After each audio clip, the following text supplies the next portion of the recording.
Okay, so I'm going to try my first review here. This is my Valentine's Day gift from my wife.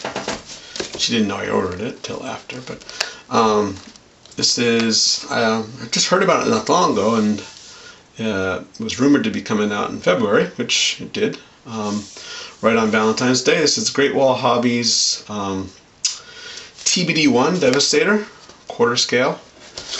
See, VT8 was the Hornet Squadron at Midway, so this is showing, looks like this Lieutenant Commander Waldron's plane. Checking out the Japanese carriers here. There's two schemes, which we'll get to in a bit. Let's open this up and see what we have here. I kind of rearranged stuff earlier a bit, so all the stuff you see paper-wise on top was actually tucked in on the bottom.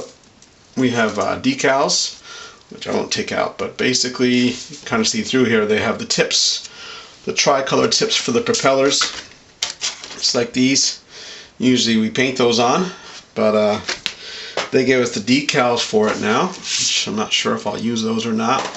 The other nice thing, you can't really see here, but I know, I'll show pictures later in my posts and stuff, but each of the decals for the gauges, for the instrument panels. And you have markings for either Waldron's plane or George Gay, who's the only survivor. Masks, both for the detached canopy pieces, or also if they're all kind of one big piece, which you'll see later. And then you've also got masking options for your stars and your wing walks, things like that. So if you're not into using the decals at all, they give you the option of actually masking off, which is nice.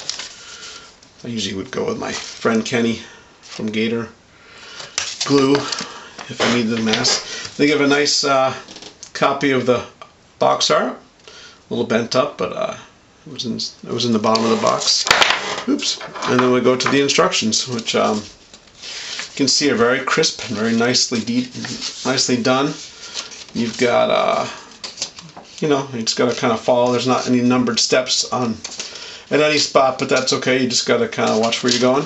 Everything's labeled pretty well though. PE parts are in green, decal parts are purple, callouts anyway, and then the regular parts are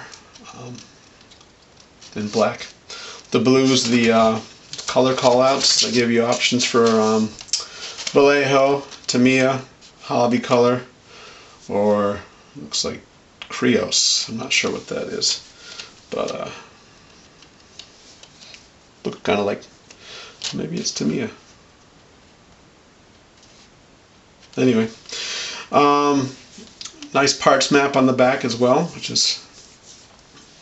helps you kind of figure things out a bit. So all the instructions are pretty well stepped out and detailed for you.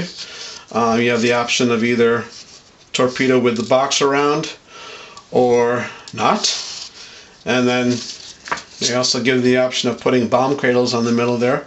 There's no bombs in the kit, but I guess if they figure if you're a Pacific fan you would have spares, must be. And then your callouts, there's Gay's, George Gay's plane from VT8, and then Waldron's. Not much difference as far as the scheme goes, just in the fuselage codes really. That's about it.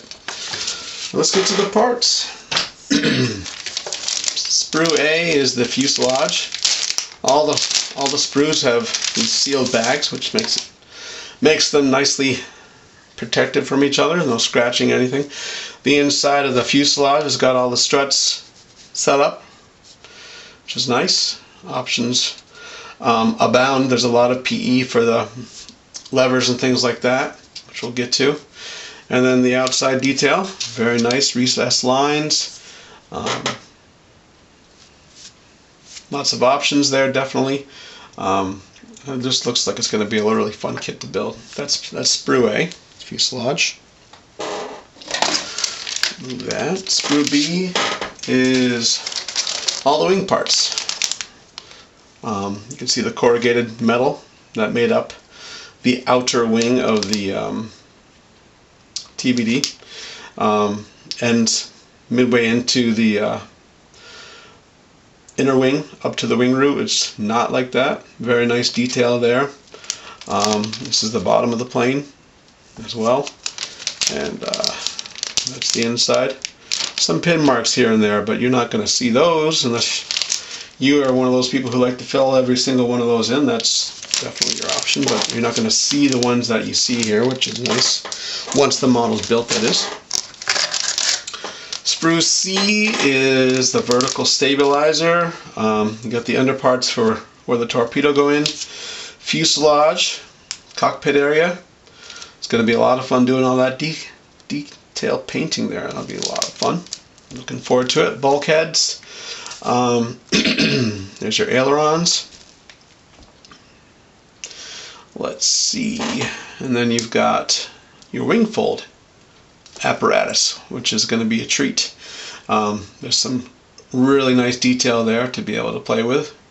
I would probably do mine closed just because it's you know, storage space for display after. And you got your intake in two pieces because there's a PE screen that goes in between them. There's the other side there. Again, pin marks underneath, but not on top, which is nice. I did not see a lick of flash anywhere on any of this, which is really nice. You did a great job. Maybe they'll come out with Dauntless. Even though Accurate Miniatures does a nice job, I love it. Alright, here's your torpedo pieces. Again, you got the option to build two different ones. They're all pretty much intact except for where they connect, which is about right. Very nice cockpit detail here. There's the crank for the engine on the outside. You got all kinds of, there's your radio loop. You have the option of either open or close cowl flaps. We'll get to the cowling later.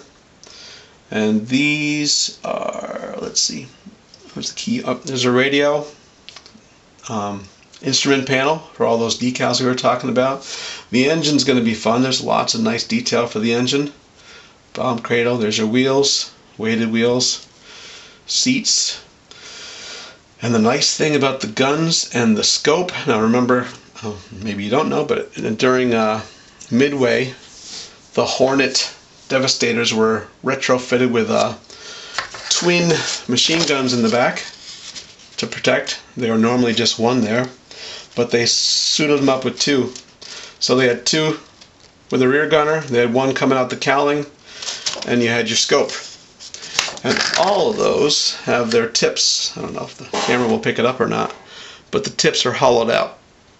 So you don't see that in quarter scale very often, which is going to be awesome. I'll have to try and play with that.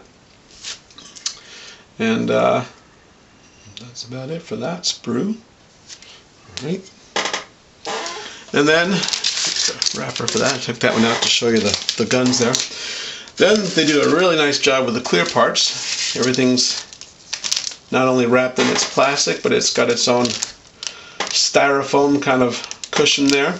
And again, you have the option of either single pieces, so you can keep your cockpit open, or you can do one big piece. Either way, they're going to be a nightmare to mask, but not so much with the masking, so that's good.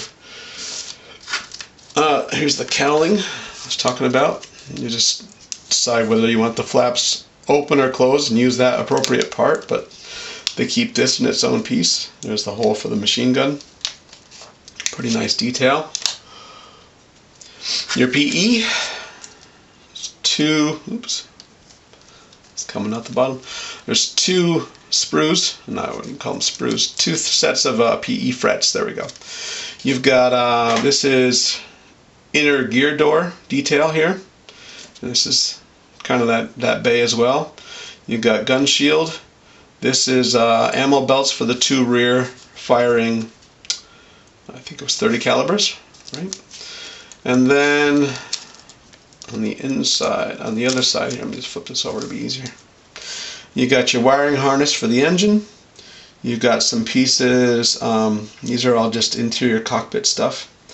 You've got propellers for the torpedo as well as the fins. Okay, these are parts for the where the wing folds come in. Little what do they call those? Little struts that are coming out there. more cockpit detail, and then of course you have the belts, lap belts, and the shoulder harnesses for the rear and front seats, which is nice. And lastly, pieces for the wing fold. These, the Monogram kit had these in plastic, of course, but these are white metal, which really nice detail to them. They'll flash. You know, whenever I've seen white metal before, I've seen flash on a lot of it, but nothing there. But for the most part, that's the Great Wall Hobbies TBD-1 Devastator. So I'm looking forward to this. This is I'm going to actually be laid up with some surgery this week, so I have this close to hand and be able to play around with it a little bit. And thanks for watching my first ever video. We'll see how it goes. All right.